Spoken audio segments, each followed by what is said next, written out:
मन पर ये मौसम क्यों खिलखिला उठा है आपके आगमन पर। लगता है इन्हें भी मालूम है अहमियत आपकी, तभी तो प्रकृति झुककर स्वागत कर रही है आपके आगमन पर। तो जोरदार तालियों के साथ स्वागत किया जाए माननीय मुख्यमंत्री महोदय का।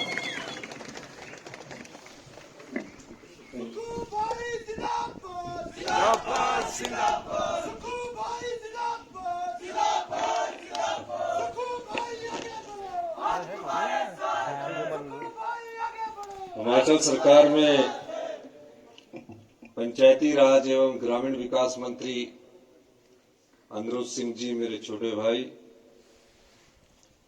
एपीएमसी के चेयरमैन देवानंद वर्मा जी, सभी अधिकारी, एनएसयूआई के प्यारे बच्चों, कोटी पंचायत के और इस कॉलेज में आए दूर दराज से कुसुमटी पंचायत के सभी बुजुर्ग साहिबान, माताएं, बहनें, छोटे बच्चों। जब मैं कॉलेज में पढ़ा करता था उसमें शिमला में एक ही कॉलेज हुआ करता था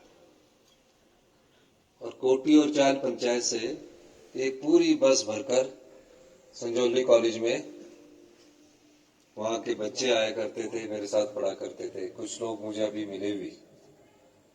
उस समय एक ही कॉलेज होता था और कितनी मुश्किल से वो आते थे और शाम को अपने घर जाते थे। जब मैं आज इस कॉलेज भवन का उद्घाटन कर रहा था तो मैं धन्यवाद देना चाहूंगा अनुरोध सिंह जी को कि बहुत सुंदर कॉलेज आपने बनाया है। और क्योंकि ये कॉलेज तभी सुंदर बन सकता है जब आपका स्थानीय विधायक, जो कि अब मंत्री हैं, उसमें व्यक्तिगत रुचि ले, तभी ये सुंदर बन सकता है और बहुत सुंदर बना है। और बच्चों की संख्या 137 के करीब है। अब इस कॉलेज में बाकी कमरों में ताला ना लगे तो इस बारे में हमें विचार करना पड़ेगा। मैं चाहता हूं कि ये जो कॉलेज है ये हिमाचल प्रदेश में पहला कॉलेज बने जहां हम बीएड की क्लासेस शुरू करें। और ये बीए के साथ ही पेड सब्जेक्ट के तौर पर शुरू होगी और तकरीबन ये कॉलेज के सभी क्लासरूम भर जाएंगे। माननीय मंत्री जी कह रहे थे कि इन क्लासों को कैसे भरना है, तो मैंने इनके साथ राय शुमारी की। बोला आपने ये घोषणा मंच पर करनी है और अगर इसमें जरूरत पड़ी तो हम पूरे शिक्षा क्षेत्र में जो आने वाले समय में व्यापक बदलाव कर रहे हैं, हम हर जगह बिल्डिंगें बना रहे हैं, लेकिन उन बिल्डिंगों में अगर जगह खाली रहेगी, क्योंकि अभी हमने 30 तारीख को प्रिंसिपल महोदय की मीटिंग हमने शिमला में बुलाई है। जहां भी कॉलेज में आईटीआई भी शुरू करनी होगी, बीएड की रेगुलर जो क्लासेस शुरू करनी होगी, वो हम बीए क्लासेस के साथ ही शुरू करेंगे। हम इस दृष्टि से हमारी सरकार कार्य कर रही है। 2 साल पूरे होने जा रहे हैं। मैं छात्र राजनीति से निकला हूं। एनएसयूआई के बच्चे जब मेरा स्वागत कर रहे थे तो मुझे इनकी याद आ रही थी कि मैं भी ऐसे खड़ा होकर स्वागत करा करता था, नारे लगाया करते थे। कभी जीवन काल में ये नहीं सोचा कि मुख्यमंत्री के पद पर पहुंचूंगा, क्योंकि आप जैसे परिवार से उठकर हम भी राजनीतिक सीढ़ियां चढ़ते गए। और कई बार मुझे पूर्व मुख्यमंत्री जी ने भी कई बार कहा कि आपको सरकार में कार्य करना चाहिए, लेकिन मैं ऐसे पदों पर रहा कि अगर मैं सरकार में कार्य करता तो अपने संगठन से भी मैं धोखा करता और मैं कभी सरकार में किसी भी पद पर नहीं रहा। और जब मैं मुख्यमंत्री बना तो मुख्यमंत्री बनने के बाद मन में एक सोच होती है। पहले सरकारी अमला जमला जो होता है उसको समझना पड़ता है। अधिकारियों के अपनी राय होती है, राजनीतिक लोगों की अपनी राय होती है और जनता हमसे बहुत कुछ उम्मीद करती है, बहुत कुछ सोच के साथ चलती है। जो हमने जीवन में देखा अपने लंबे राजनीतिक अनुभव में, मैंने उसको पूरा करने की हमेशा कोशिश की। सफलता और असफलता तो जब सोच को हम आगे बढ़ाते हैं उस पर निर्भर करती है कि हम सफल होते हैं कि नहीं होते। लेकिन अगर सोच ईमानदार होगी, पारदर्शी होगी, तो सफलता मिलती है। पूरा अध्ययन करने के बाद मैं रात के 1 बजे तक ऑफिस में बैठा रहता था। कई लोगों ने कहा, राजनीतिक लोगों ने कहा कि कई पहले कभी मंत्री नहीं रहे तो पूरा 1 बजे तक बैठ के कुर्सी का आनंद उठा रहे हैं। ऐसा नहीं था। मैंने कई बार कहा कि हम सत्ता में सत्ता सुख के लिए नहीं आए हैं। हम कोई सत्ता में आकर लोगों की सुविधा को प्रदान करने के लिए आए हैं। हम व्यवस्था परिवर्तन करने के लिए आए। और पहले दिन से हमने व्यवस्था परिवर्तन की नींव रखी। 1 महीना तक मंत्रिमंडल का विस्तार नहीं किया गया। ये भी पहली बार हिमाचल प्रदेश बनने के बाद हुआ। 75 साल बाद कुसुम्पटी विधानसभा क्षेत्र को भी, जहां से आप हर बार चुनकर आते थे, माननीय अमरूद सिंह जी को मंत्री बनने का मौका मिला। अमरूद सिंह जी ने भी जिला परिषद के चुनाव से अपने जीवन में बहुत संघर्ष देखा है। संघर्ष की कई सीढ़ियों को इन्होंने पार किया है और ये सौभाग्य होता है उस विधानसभा क्षेत्र का जहां मंत्री पद मिलता है और मुख्यमंत्री पद मिलता है।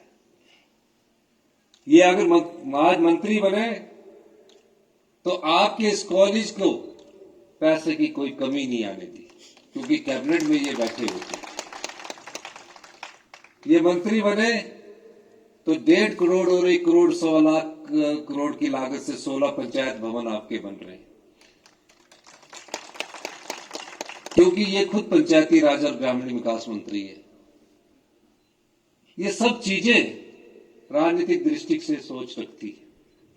लेकिन जब मैं मुख्यमंत्री बना तो प्रदेश का खजाना खाली था। खजाना खाली क्या होता है ये मैं आपको बताना चाहता हूं।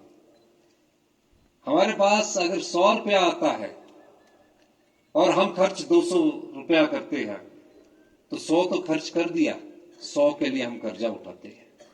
और कर्जा उठाने के लिए अपनी संपदा को हमको बैंकों के पास कर्ज रखना पड़ता है, गारंटीज देनी पड़ती है। हमने उस परिस्थिति को समझा।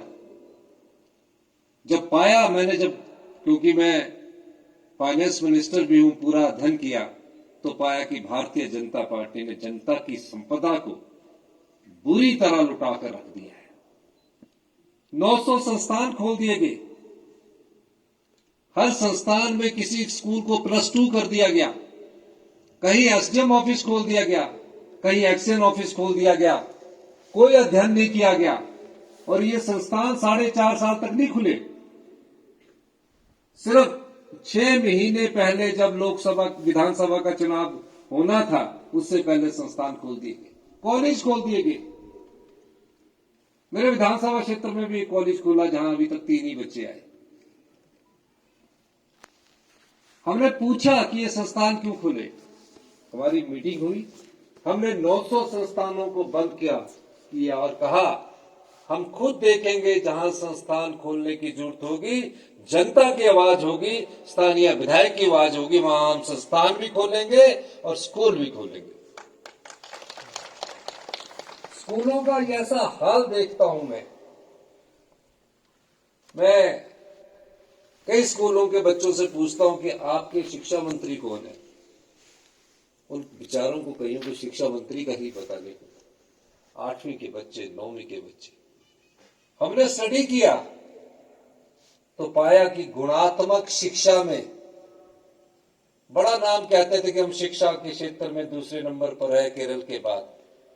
आज क्वालिटी एजुकेशन में हिमाचल प्रदेश हिंदुस्तान के सभी राज्यों में 21वें स्थान पर पहुंच गया। 21वें स्थान पर। 5वीं का बच्चा दूसरी की किताब नहीं पढ़ सकता, दूसरे की किताब। कॉलेज में आकर बच्चे को आत्मविश्वास नहीं होता कि क्या कमी है। और हमने उस क्वालिटी एजुकेशन के लिए सुधार करना शुरू किया। हमने कहा शिक्षा संस्थान खोल दिए हैं, प्राइमरी स्कूल में सिर्फ एक टीचर है, 60 बच्चे हैं। उसके 2 किलोमीटर और आगे एक प्राइमरी स्कूल है जहां पीटीए के तहत बच्चों को पढ़ाया जा रहा है। जब आधार ही कमजोर होगा तो बच्चा किस दिशा में सोच को विकसित करेगा। हमने उस दृष्टि से सोचना शुरू किया और हमने कहा कि हम एक्सीलेंस कॉलेज बनाएंगे। आप देख रहे होंगे आने वाले समय में, अगले एकेडमिक सेशन में तकरीबन 800 के करीब हम एक्सीलेंस स्कूल बना रहे हैं, जहां सभी अध्यापक होंगे, जहां साइंस पढ़ने वाले बच्चे को साइंस पढ़ने वाला अध्यापक मिलेगा, फिजिक्स वाले को फिजिक्स का मिलेगा, मैथमेटिक्स वाले को मैथमेटिक्स का मिलेगा। ऐसा नहीं होगा कि साइंस क्लासेस और कॉमर्स क्लासेस स्टार्ट कर दी गई है, एक साइंस का टीचर है, वो केमिस्ट्री भी पढ़ा रहा है, फिजिक्स भी पढ़ा रहा है, पता नहीं आगे मैथ का टीचर मिलता है कि नहीं मिलता है। इसलिए हम स्कूलों का रैशनलाइजेशन करने की दृष्टि से हम काम कर रहे हैं। और इसके अलावा हम Rajiv Gandhi day boarding school भी खोल रहे हैं। Rajiv Gandhi day boarding school का मतलब है कि ये गवर्नमेंट स्कूल होगा, जहां उसको दिन का लंच भी मिलेगा और उसको खेल की सुविधा भी मिलेगी और पूरा शाम तक वो पूरी क्लासेस लेगा, कोचिंग तक भी मिलेगी। उसके इर्द गिर्द के 3-4 किलोमीटर के सभी स्कूलों को बंद करके एक बेस्ट कैंपस बनेगा, जहां खेलने की सुविधा से भी उपयुक्त होगा, पढ़ाई की सुविधा से भी उपयुक्त होगा, लाइब्रेरी की सुविधा से भी उपयुक्त होगा और टीचर भी पूरे होंगे। सभी विधानसभा क्षेत्र में इनिशियल स्टेज पर एक एक स्कूल और उसके बाद दूसरा स्कूल और उसके बाद तीसरा स्कूल खोलने की दिशा में हम आगे बढ़े। बच्चे को क्या पढ़ाना है, बच्चा भविष्य की चुनौतियों का क्या सामना कर रहा है। जब हम पहले पढ़ते थे, मैं तो खुद गवर्नमेंट स्कूल कुसुमटी में पढ़ा हूं, आप ही की विधानसभा से पढ़ा हूं मैं। जो आप विधानसभा बने उस समय ये एससी की विधानसभा हुआ करती थी। मैं तो पहली से 10वीं तक वहीं पढ़ा हूं। हमें तो 8वीं क्लास में टाट मिलता था, 9th में बेंच मिलते थे, 10वीं में बेंच मिलते थे। और ये कुसुमटी चैल कोठी को मैंने अपने सामने विकसित होते देखा, विकास नगर सारे शहरों को देखा। तो हमने क्लास में बच्चों को क्या पढ़ाना, उस दिशा में भी हम अपने जो करिकुलम है उसमें हम परिवर्तन करने जा रहे हैं।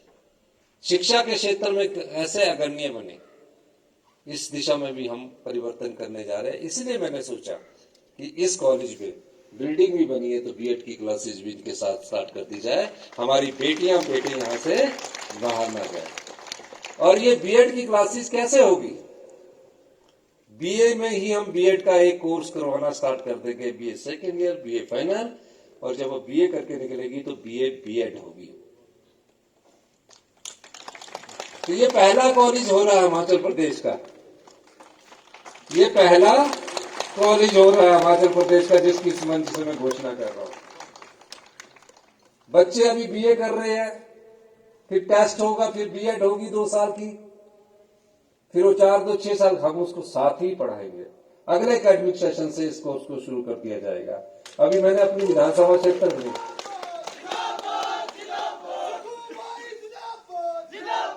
इसी तरह हेल्थ में आप देख लीजिए, मैं ये बातें क्यों बता रहा हूं आपको, क्योंकि ये मैं जनता की अदालत में लेकर जाना चाहता हूं। 6 महीने पहले जो बीजेपी ने सीएससी कर दो, पीएससी कर दो, डॉक्टर नहीं है, नोटिफिकेशन तो अमरूद सिंह जी सब जगह सारी पंचायतों में करवा दे। उन नोटिफिकेशन का क्या फायदा जब सारे गांव के लोग इकट्ठे होकर आएंगे कि हमारे को यहां डॉक्टर दे दो।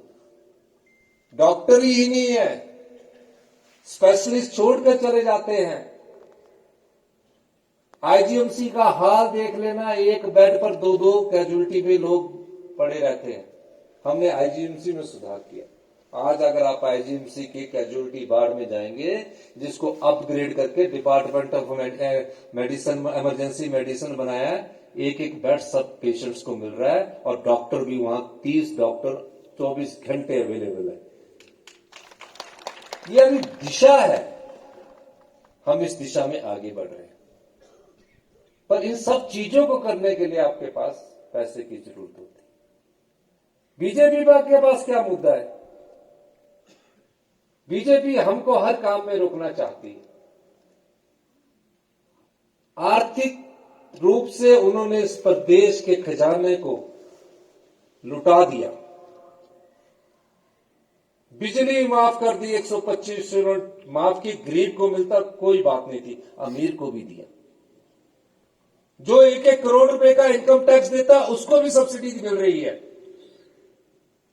जो 1000 करोड़ का प्रॉफिट कमाता है सीमेंट इंडस्ट्रीज अदानीज की और अल्ट्राटेक की, उसको भी सब्सिडी मिल रही है। वो आपका पैसा था। हमने कहा कि अभी 125 यूनिट बंद नहीं होगी। प्रत्येक परिवार को 125 यूनिट सब्सिडी, जो गरीब है, आम है, जिसकी आय के साधन कम है, उसको मिलती रहेगी। लेकिन 1-1 हजार करोड़ रुपए के इनकम टैक्स देने वाले बड़े बड़े उद्योगपतियों पर यह सब्सिडी नहीं मिलनी चाहिए। वो गरीब का हक खाकर हम अमीर की तिजोरी भरते हैं, ये हिमाचल प्रदेश की सरकार कभी सहन नहीं करेगी। और हमने फैसला किया, आज उन बड़े उद्योगपतियों की हमने सब्सिडी को बंद कर दिया। कितने का फायदा हुआ? कितना पैसा आपका लुटा दिया था जो इस भारतीय जनता पार्टी की सरकार ने आपकी संपदा को लुटा दिया। 700 करोड़ रुपया उससे हमारी बचत हुई है। उन 700 करोड़ में हम क्या करते हैं, कैसे बचत करते हैं? शराब के ठेकों की नीलामी होती थी, पहली नीलामी हुई, फिर उसके बाद 4 साल तक शराब के ठेकों में क्या किया इन्होंने? कहा 1500 करोड़ रुपया एक साल में इससे आय होती है, 10% बढ़ाकर 150 करोड़ रुपए पर बढ़ाकर इसको उन्हीं ठेकेदारों को दे दिया जाए। ऐसा क्रम 4 साल तक चलता रहा। मेरे पास भी लोग आए, मैंने कहा बोली जाएगी, बोली बोलेगी।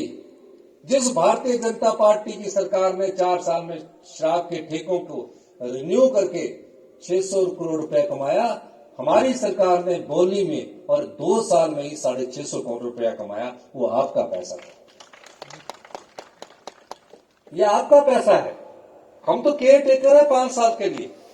लोकतंत्र में जनता की अदालत में हमने जाना है, जनता हमें तय करेगी कि हमने क्या करना है। लेकिन हालात इतने खराब है कि भारतीय जनता पार्टी की सरकार ने आज हेल्थ सेक्टर में भी हम सबसे निचले स्तर पर पहुंच चुके हैं, एजुकेशन सेक्टर में भी हम सबसे निचले स्तर पर पहुंच चुके हैं। हम आपको स्वच्छ पानी नहीं दे पा रहे, क्वालिटी वाटर नहीं दे पा रहे। ये सब भारतीय जनता पार्टी की सरकार के समय लिए गए फैसलों के द्वारा है। हम फैसला कर रहे हैं। हमने कहा जितने सरकारी कर्मचारी है, अधिकारी है, विधायक है, मंत्री है, अगर उनके पास क्षमता है तो उनको पूरा पानी का बिल देना चाहिए, पूरा बिजली का बिल देना चाहिए। क्यों ना दे? जब गांव का गरीब आदमी 100 रुपया पानी का बिल का देने को तैयार है, तो हम 100 रुपए की जगह पूरा पानी का बिल और बिजली का बिल दें। अगर हमें 1-1.5 लाख 2 लाख तनख्वाह मिलती है, 2.5 लाख रुपया भी कई लोगों को तनख्वाह मिलती है, उसको बिजली का बिल की सब्सिडी देना क्या अच्छी बात है? गलत है। हमने उसमें परिवर्तन कर रहे हैं। अभी किया नहीं है, हम उसमें परिवर्तन कर रहे हैं और हम परिवर्तन करेंगे। ये फैसले हम हिमाचल के हित में लेंगे। और जो इन फैसलों से जो पैसा बचा वो हमने कहां डाला 2 साल में, मैं आपको बताना चाहता हूं। 6000 बच्चे हैं जो अपनी मां को खो चुके हैं, अपने पिता को खो चुके हैं। कोई चाचा की दया पर निर्भर है, कोई किसी दानवीर की दया पर निर्भर था। किसी ने इसको बोला कि ये बहुत गरीब आदमी, इसको मैं गोद लेकर इसकी पढ़ाई का खर्चा उठा लेता हूं। मैं मुख्यमंत्री बनने के बाद सचिवालय के दरवाजे पर नहीं गया, मैं उस बालिका आश्रम में गया जिन बच्चों की कोई आवाज नहीं थी, मां को खो चुके थे, पिता को खो चुके थे, आगे उनको कोई सहारा नजर नहीं आता था। उनके कमरों में गया और मुझे खुशी है कि हमारी सरकार ने सुख आश्रय योजना लाई और हिमाचल प्रदेश से 6000 बच्चे जो अपनी माता को खो चुके हैं, पिता को खो चुके हैं, उन्हें चिल्ड्रन ऑफ द स्टेट का दर्जा दिया और हिंदुस्तान में पहला ऐसा कानून बनाया जो 27 साल तक उनकी सुरक्षा करेगा। क्या कानून है? आपके इर्द गिर्द भी कोई बच्चा अपनी मां को खो चुका, पिता को खो चुका है, उसका एक सर्टिफिकेट आपको तहसील वेलफेयर के द्वारा मिलेगा। 4,000 रुपया महीना 18 साल के ऊपर उसको 27 साल तक मिलता रहेगा। अगर वो चंडीगढ़ में पढ़ रहा है तो पूरी फीस चंडीगढ़ में हिमाचल प्रदेश की सरकार उसको देगी। अगर मेडिकल कॉलेज में पढ़ रहा है तो 1.5 लाख रुपया मेडिकल कॉलेज की फीस, 60,000 रुपया हॉस्टल की फीस भी हिमाचल प्रदेश की सरकार देगी। 18 साल के बाद बच्चे को अगर कोचिंग की जरूरत होती है, जिस तरह हम अपने परिवार के बच्चों को कोचिंग के लिए बुलाते हैं या इसको कोचिंग करवाते हैं, डॉक्टर बनाना है, इंजीनियर बनाना है, नर्स बनाना है, तो उस कोचिंग का खर्चा भी 70,000 से लेकर 1 लाख रुपया हिमाचल प्रदेश सरकार देगी। फिर जिस तरह हम अपने बच्चों को घुमाने के लिए कि चलो हम मंदिरों में जाते हैं या कहीं बाहर जाना है, हिमाचल प्रदेश की सरकार ने तय किया अगर ये बच्चे साल में एक बार घूमने के लिए कहीं दूसरे राज्यों में भी जाना चाहते हैं तो बाय एयर की सुविधा हिमाचल प्रदेश की सरकार देगी और 30 स्टार होटल में रहने की सुविधा भी हिमाचल प्रदेश की सरकार देगी। बच्चे के पास जगह है, मकान बनाने के लिए पैसे नहीं है, 3 लाख रुपया हिमाचल प्रदेश की सरकार देगी। व्यापार करना चाहता है 2 लाख रुपया हिमाचल प्रदेश की सरकार देगी। और 18 साल से 27 साल इसलिए उम्र रखी गई है ताकि उसकी जो पीएचडी है उस 27 साल से पहले होगी। हर महीने 4,000, 18 साल से ऊपर के बच्चे को 48,000 रुपया देगी। ये पैसा उनकी भलाई के लिए लग रहा है, जो भ्रष्टाचार के चोर दरवाजों से लुटा दिया जाता था। उसके बाद हमने क्या किया,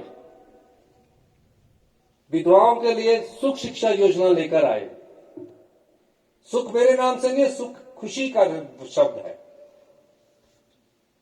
आज हमने फैसला किया इस 11 को कि 23,000 विधवाओं के बच्चों को हिमाचल प्रदेश की सरकार उसकी पूरी पढ़ाई का खर्चा 27 साल तक देगी और अगर हॉस्टल मिलता तो 3,000 रुपया हर महीने हॉस्टल का देगी।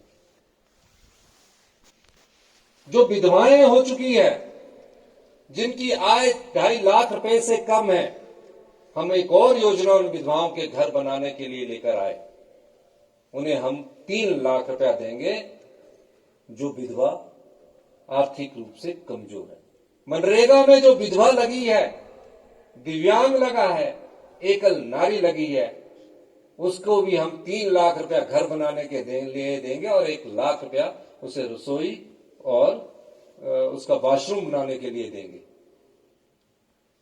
मनरेगा में 60 रुपए दिहाड़ी बढ़ी है, जो पंचायत प्रधान होते हैं वो सब जानते हैं। आज तक किसी ने मनरेगा में नहीं सोचा, हमने 60 रुपए दिहाड़ी बढ़ाई क्योंकि हमने सोचा, क्योंकि 240 में से असेसमेंट करके कभी कोई महिला, कोई बुजुर्ग लगा होता तो उसकी स्वास्थ्य नहीं ठीक होता था, तो उसको हमने काट कर देखा कि 190 बनते हैं, मैंने 300 रुपए करवाया। अड़चने थी कि पैसा कहां से आएगा, मैंने बोला कि जो शराब की कमाई से हमने कमाया हुआ पैसा है और जो भ्रष्टाचार के चोर दरवाजे से वो में हम ग्राम गांव की जनता को बांटेंगे। आज 300 रुपए दिहाड़ी हुई। ग्रामीण अर्थव्यवस्था कैसे मजबूत हो, आपकी जेब में पैसा कैसे पहुंचे। गांव में आपने एक गाय रखी है, मेरे माता जी तो अभी भी गांव में खेतों में काम करते हैं। गांव के परिवेश से हम निकले हैं, तो हमने कहा कि जो गोबर आधारित खेती करेगा, जो गोबर से मक्की पैदा करेगा 30 रुपए किलो, एक परिवार से 20 क्विंटल सरकार खरीदेगी और 40 रुपए किलो के हिसाब से गेहूं खरीदेगी। सरकार ने खरीदना शुरू कर दिया। गाय का दूध जिसमें मिल्क फेडरेशन कभी 2 रुपए बढ़ाती थी, मैंने सीधे 15 रुपए बढ़ाए, 45 रुपए किलो के हिसाब से, प्रति लीटर के हिसाब से उस दूध को खरीदना मिल्क फेडरेशन ने शुरू कर दिया। ये क्यों? ताकि गांव के लोगों के पास पैसा पहुंचे। मनरेगा में विधवा महिला लगी हुई है, बूढ़ी माता लगी हुई है, नई दिहाड़ी बढ़ रही है, हमने उनकी आवाज को सुना है। पर कुछ लोग सोशल मीडिया के द्वारा सरकार की कार्यप्रणाली पर टिप्पणी करते रहते और कहते हैं कि टॉयलेट टैक्स लगा दिया। शब्द ही मैंने नहीं सुना, मैंने नहीं। आपकी कोई बाथरूम में कोई टॉयलेट टैक्स लगा है? पर झूठ ही चला दिया, ना नेशनल मीडिया में भी चला। मैं दिल्ली तक में परेशान हो गया, शब्द कहां से आ गया। ना हमने बजट में लगाया, 2 बजट प्रस्तुत किए, कोई भी टैक्स बजट में लगता है। फिर कहेगा कि समोसा गुम हो गया, हमको समोसे का पता नहीं किस अक्टूबर को गया, चुनावों से पहले 8-9 को समोसा चल पड़ा। आप भी साथी थे मेरे ख्याल मंत्री जी। फिर तीसरा कि नौकरियां खत्म कर दी। अरे भाई, आपने 5 साल में 20,000 नौकरियां दी, हमने 2 साल में 31,000 नौकरियों को निकाला है। जो भी आदर्श स्वच्छता संस्थान बन रहा है 10 नर्सें वहां रखने जा रहे हैं। लेकिन ये जो माफिया भारतीय जनता पार्टी की है, ये कोर्ट के थ्रू भी स्टे करवाना चाहते हैं। इनके समय सारे केस कोर्ट में फंस गए, हमने सेटल करवाया। भ्रष्टाचार का अड्डा था सबॉर्डिनेट सिलेक्शन बोर्ड हमीरपुर का। पुलिस भर्ती में भ्रष्टाचार हुआ, हमने भंग किया और जेल की सलाखों के पीछे उन अधिकारियों को बेचा जिन्होंने युवाओं के भविष्य से खिलवाड़ किया हुआ, आज भी जेल की सलाखों के पीछे। ये सरकार चला नहीं रहे थे, ये सरकार में आनंद उठा रहे थे कि 5 साल के लिए आए हैं, डबल इंजन की सरकार है, पर देश की संपदा को लुटा रहे थे। इन्होंने प्रदेश की संपदा को किस तरह लुटाया? शराब के ठेकों की नीलामी ना करके, रिन्यू करके हिमाचल प्रदेश की जनता का 600 करोड़ रुपया इन्होंने उन शराब के ठेकेदारों के हाथ में लुटा दिया। बड़े बड़े उद्योगपतियों को फायदा दिया, कहा उद्योगपतियों को फायदा देंगे, उद्योग लगेंगे, हमें रोजगार के अवसर मिलेंगे। आपको बताना चाहता हूं, उद्योग लगे, हिमाचल के लोगों का फायदा नहीं हुआ, हमने किया। यह हमारी 2 साल की उपलब्धि है। आप समोसा चलाओ, आप टॉयलेट टैक्स चलाओ।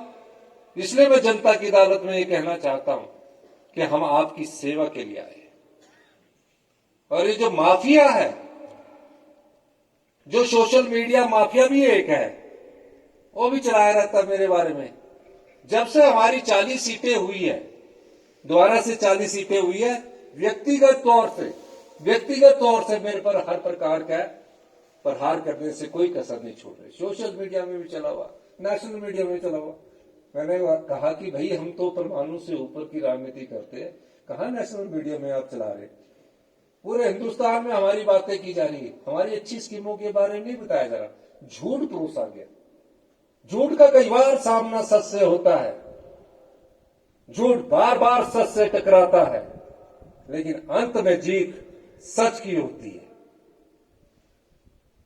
प्रदेश में आपदा आई, 23,000 घर बर्बाद हो गए, या तो पूरे तरह बर्बाद हो गए या आंशिक रूप से बर्बाद हो गए। मैं हिमाचल प्रदेश के हर कोने में गया, मुख्यमंत्री था, सचिवालय में बैठ के देखता रहता, हर परिवार से मिला, दर्द समझा, उनके दर्द को दिल में लेकर, क्योंकि मैं जानता था कि मैं एक आम परिवार से निकला हूं। एक घर बनाने में उसकी दिन रात की मेहनत और सालों की मेहनत, पैसा उसमें लग जाता है। हिमाचल प्रदेश में 75 लाख की जनसंख्या के पास एक ही घर होगा, या बड़ी मुश्किल से दूसरा घर कोई सामर्थ्य होगा उसने ले लिया होगा। ऐसे ऐसे परिवार इस आपदा में बर्बाद हो गए कि रात का खाना खाया, किसी तरह अपनी जान बचाई, पीने के पानी का गिलास तक ना बचा। अधिकारियों ने कहा कि 1-1.5 लाख दे सकते हैं हम। मैंने कहा 1.5 लाख में कैसे घर बनेगा? कानून है, नियम है। केंद्र सरकार से कोई मदद नहीं मिली। हम चीखते रहे कि गुजरात की तर्ज पर, उत्तराखंड की तर्ज पर हमें भी आपदा राहत पैकेज दिया जाए, नहीं मिला। हमने अपने संसाधनों से 4500 करोड़ रुपए का आपदा राहत पैकेज दिया। जो घर बनाने के लिए 1.5 लाख मिलता था, हमने उस राशि को बढ़ाकर 7 लाख किया। जिसका आंशिक रूप से टूटा हुआ घर था, उसको 5,000 रुपए से बढ़ाकर 1 लाख रुपए किया, अपने संसाधनों से किया। राजनीतिक चुनौती आई, प्रदेश के इतिहास में ऐसा पहली बार हुआ कि पैसे देकर विधायकों को खरीदा गया। राज्यसभा में हमारी सरकार को गिराने की कोशिश की, गिर भी जाती है, क्योंकि जयराम ठाकुर जी ने अंदर सदन में, विधानसभा के सदन में भगवान जी को ही चुनौती दे दी कि अब इस सरकार को भगवान जी भी नहीं बचा सकता। हमने सोचा भी हम क्या करें, हम तो भोले वाले। हमने बोला ठीक है। उसी भगवान ने हमारी सरकार को बचाया और दोबारा 34 से 40 पहुंचाया। और हमने ईमानदारी से काम किया। चुनौतियां अंदर से भी होती है, चुनौतियां बाहर से भी होती है, लेकिन मैंने हमेशा चुनौतियों का सामना किया और हर चुनौती को लड़ाई न समझकर युद्ध की तरह लड़ा है। इसलिए मैं बार बार कहता हूं कि हम ग्रामीण अर्थव्यवस्था को मजबूत करेंगे। आर्थिक चुनौती आई, हमने सफलता से पार की। राजनीतिक चुनौती आई, हमने सफलता से पार की। विकास में कोई कमी नहीं आने देंगे। हमने 1 महीना पेंशन को सिर्फ 5 दिन लेट किया। 5 दिन लेट किया क्योंकि हम वित्तीय अनुशासन चाहते थे। फिस्कल प्रूडेंस के तहत हम उसमें अपना जो बजट है उसको ठीक कर रहे थे, क्योंकि जो सरकारी कर्मचारियों के 1200 करोड़ रुपया हर महीने पे के दिए जाते हैं, 800 करोड़ रुपया पेंशन का दिया जाता है, उस 2000 करोड़ पर हर महीने 3 करोड़ रुपया आरबीआई हमसे ब्याज लेता था। साल का 36 करोड़ था। मैंने उस प्रथा को ठीक करने की कोशिश की। देश के प्रधानमंत्री जी ने वहां से कह दिया कि उनको तो वेतन की लाले पड़ गई। ऐसा नहीं था, बिल्कुल नहीं था। लेकिन मैंने उस 3 करोड़ को बचाने की कोशिश की ताकि मैं जो गांव के लोग हैं, गरीब जनता है, उसके पास 3 करोड़ में से लोगों के पास पहुंचे। 36 करोड़ रुपया साल का हम क्यों ब्याज के रूप में पेंशन में दें? तो इस दृष्टि से हमारी सरकार काम कर रही है। हम अपने प्राकृतिक सौंदर्य को और जो हमारी धरोहर है उसको संजो कर रखना चाहते हैं। हम चाहते हैं कि टूरिज्म सेक्टर में बहुत अधिक बढ़ोतरी हो। कोटी भी टूरिज्म के क्षेत्र में आ गया है। हम उस दृष्टि से भी कार्य कर रहे हैं।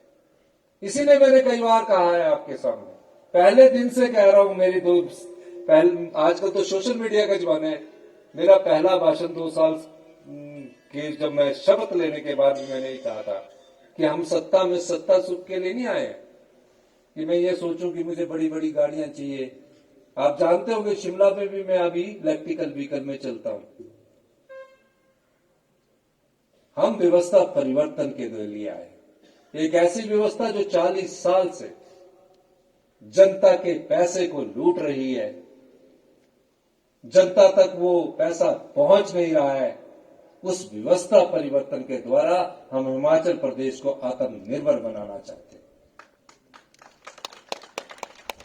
जो आने वाली पीढ़ी के युवा बच्चे हैं, युवा साथी हैं,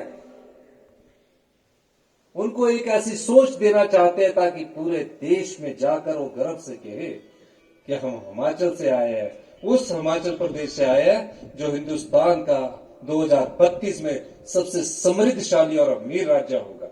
हम अच्छे शिक्षा संस्थान बनाना चाहते हैं। जो स्कूल अच्छे हैं उनको अच्छा करना चाहते हैं। हर गांव में सड़क पहुंचाना चाहते हैं। पिछली सरकारों ने भी काम किया, मैं उसमें कोई दो राय नहीं है, लेकिन पिछली 5 साल में भारतीय जनता पार्टी की डबल इंजन की सरकार ने हिमाचल प्रदेश को खोखला करके रख दिया। इसलिए आज आपके बीच में शिक्षा के क्षेत्र में हम जो बदलाव करने जा रहे हैं, कुछ फैसले कड़वे लेने पड़ते।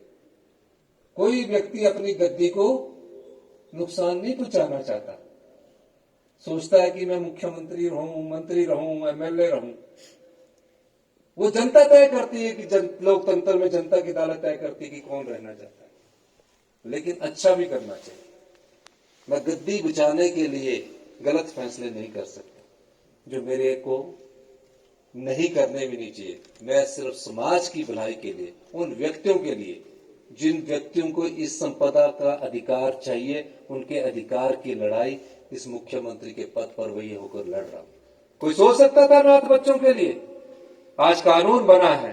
कोई सोच सकता था विधवाएं बहनें मेरे पास आती थी, मेरा पति मर गया, मेरे बच्चे की फीस देनी है, 50,000 रुपया तक नहीं है, आज हम उनके लिए योजना लेके आए। कोई दिव्यांग बच्चा सोच सकता था, आज तक एक कॉलेज नहीं बना, कंडा घाट में हम उस बच्चों के लिए कॉलेज बना रहे हैं। 70 साल से उम्र के बुजुर्गों के लिए आने वाले समय में हम उनकी हेल्थ देखभाल के लिए एक योजना लेकर आ रहे हैं ताकि उनके घर तक, उनकी सेहत तक हमारे कोई डॉक्टर फार्मासिस्ट पहुंच सके। ये पैसा आपका है, हम तो उसके केयर टेकर हैं, हम तो उसको समाज के विभिन्न भागों में बांटना चाहते हैं। तभी जब मैंने कमरे देखे तो मैंने कहा कि यहां से पहला बीएड कॉलेज, गांव का स्कूल 137 बच्चों का, मैं तो बीएड वहां स्टार्ट करनी चाहिए जहां 2000 बच्चे हो, 3000 बच्चे हो। तो मैं इसको शुरू करने आपके यहां से जा रहा हूं और अगले एकेडमिक सेशन से जो बेटे हमारे यहाँ पढ़ रहे हैं वो अपने साथ एक बीएड का क्लास लगाओ, ताकि माता पिता का पैसा भी खर्च ना हो और बीएड भी बन जाए, अब टीचर लगने लायक भी हो जाए। और ग्रामीण अर्थव्यवस्था को मजबूत करना चाहते हैं। माननीय अनिरुद्ध सिंह जी कुसुम्पटी विधानसभा के बारे में हमेशा चिंतित रहते हैं, अभी से नहीं, मंत्री बनने से पहले भी, कि 75 साल से पहले मंत्री नहीं बने इस बात से कि क्योंकि जब विधायक जिनका है लगातार तीसरी बार जीते। वो कौन जीतता है तीसरी बार? जो एक सच्चा सेवक होता है, जिसके मन में दर्द होती है, जिसने पीड़ा देखी होती है। तो आपके पास एक सच्चा सेवक के रूप में अनिरुद्ध सिंह जी है।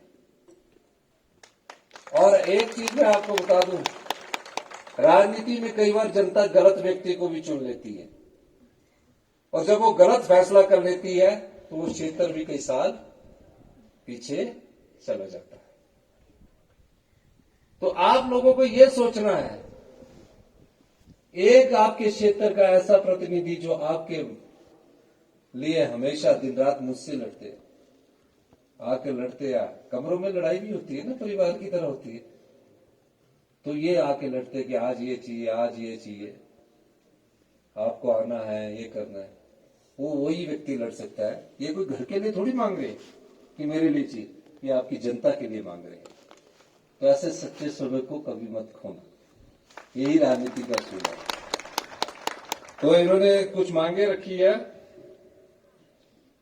शिमला से पीरण वाया कुफरी बस सेवा शुरू की जाए, और सीएससी कोटी में डॉक्टर चाहिए कि बेड चाहिए, पर फिर भी इन्होंने बोला है तो 10 बेड का हॉस्पिटल का मैं आपको देने की बात कर सकता हूं। अगर मैंने बेड दे दिया और डॉक्टर नहीं दिया तो अच्छा नहीं है।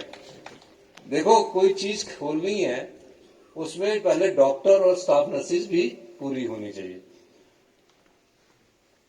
पुलिस चौकी खोली जाए, क्योंकि टूरिज्म पॉइंट ऑफ व्यू से बहुत अच्छा है, उसको खोल दिया जाएगा। कोटी से पदेची सड़क के लिए 50 लाख रुपए की धनराशि प्रदान की जाए। कोटी से मुंडाधार वाया मोई जुब्बड़ सड़क के लिए 50 लाख रुपए की धनराशि की जाए। जो मैंने अभी 40 करोड़ दिए नाबार्ड से, उसको नहीं, ये और मांग रहे थे। यही होता है कि जब आए तो कुछ ना कुछ और खिसका लिया जाए। और ये दोनों सड़कों के लिए जो मैंने पढ़ी है 50-50 लाख रुपए देने की घोषणा करता हूं। और सतलाई में नया पटवार खोला जाए, इसको भी हम इसको खोल देंगे। तो ये सारी